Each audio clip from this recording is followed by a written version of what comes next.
Hello YouTube, comment allez-vous? Ici Naetherion et on se retrouve à nouveau pour une petite vidéo à propos donc du jeu de rôle. Avant d'aller plus loin, n'oublie pas donc de t'abonner à la chaîne et de mettre un petit like sur la vidéo si ce n'est pas déjà fait. Au menu du jour, donc je vais tenter d'aborder sur plusieurs vidéos la psychologie et les types de profils que peuvent avoir donc les joueurs durant vos parties principalement. Ce travail donc m'a demandé beaucoup de boulot. Et je ne pense pas en avoir fait le tour pour autant, mais j'ai pu donc compiler. Ce que j'ai pu compiler donc est déjà assez conséquent pour en faire une vidéo qualitative. Il y aura peut-être des rajouts en l'occurrence sur la suite. Mais donc, trêve de plaisanterie, autant passer directement au nerf du problème. Introduction.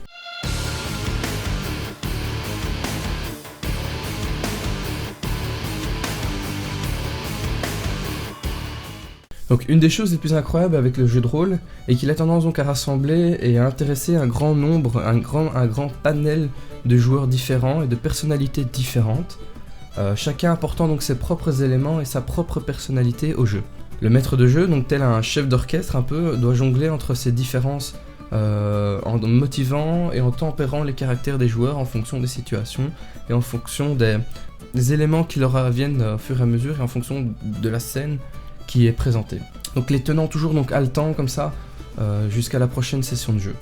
Maître de jeu, donc je tiens aussi à rappeler que ces différentes personnalités rendront donc tes parties meilleures et que même les caractères les plus difficiles à canaliser, donc même les caractères les plus difficiles à canaliser ont quelque chose à apporter à votre style et à votre gestion de jeu. Donc ne pas mettre sur le côté des caractères que tu juges un peu trop difficiles à gérer parce que tu as du mal avec ça. Avant d'aller plus loin, donc il est important de noter que je vais détailler des profils de personnalité sous divers points de vue, mais ils ne sont pas bloqués par des barrières.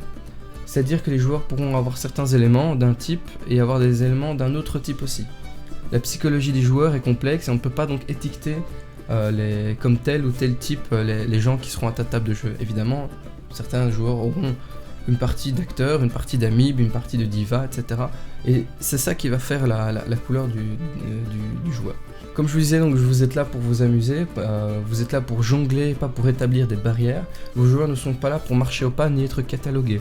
C'est-à-dire que certains joueurs vont, comme je l'ai dit juste avant, vont avoir certains éléments d'un truc, certains éléments d'un autre truc, certains éléments d'un autre truc, avec une prédominance globale.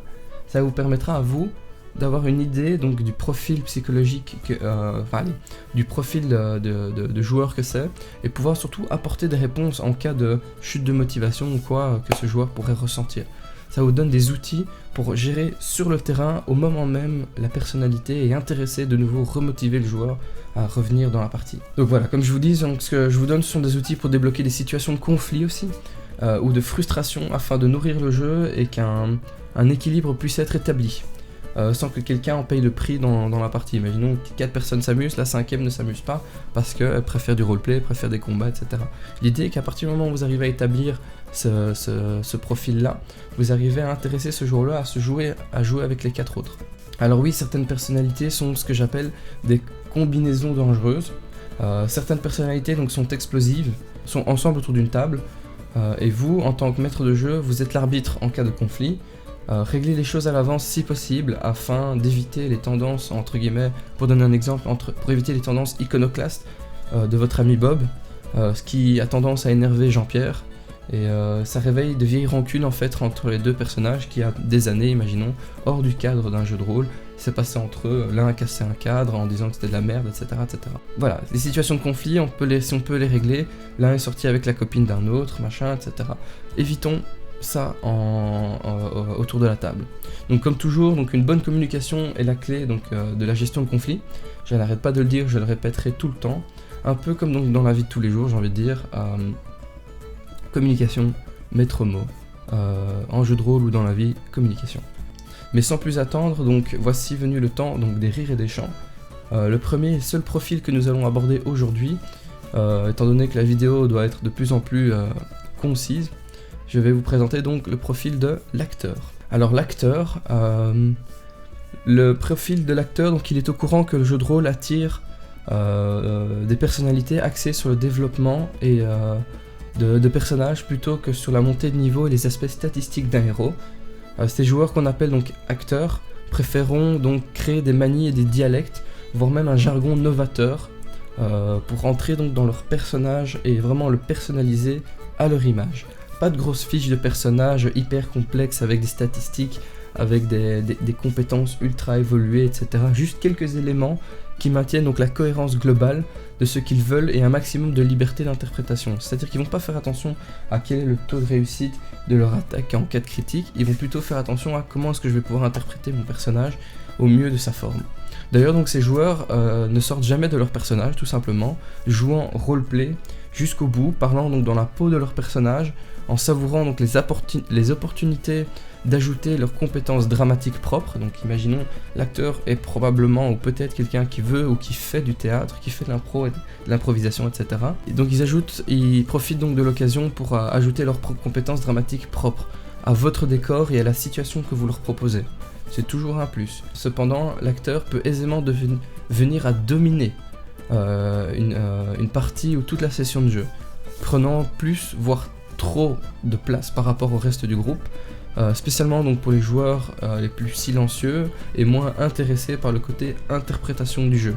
Ce type de profil par contre est loin d'être négatif, vous en tant que maître de jeu vous faites pareil, et avoir un tel joueur peut vous motiver à rendre la session plus vivante, car un réel jeu de théâtre va se mettre en place pour le plaisir de tous autour de la table. Une des solutions que je propose en cas donc d'extrême nécessité est de faire passer un de vos joueurs qui n'est pas l'acteur, enfin que vous déterminez comme étant un acteur, faire passer un de vos joueurs pour le personnage non joueur, pour le PNJ, afin donc de désamorcer la tension et surtout ramener un joueur qui est peut-être en retrait par rapport aux autres dans le feu de l'action. Mais gardez à l'esprit que vos joueurs se lanceront à divers niveaux d'interprétation et que même les plus discrets peuvent prendre du plaisir à voir la joute oratoire de l'acteur, exprimant donc son personnage à cœur ouvert.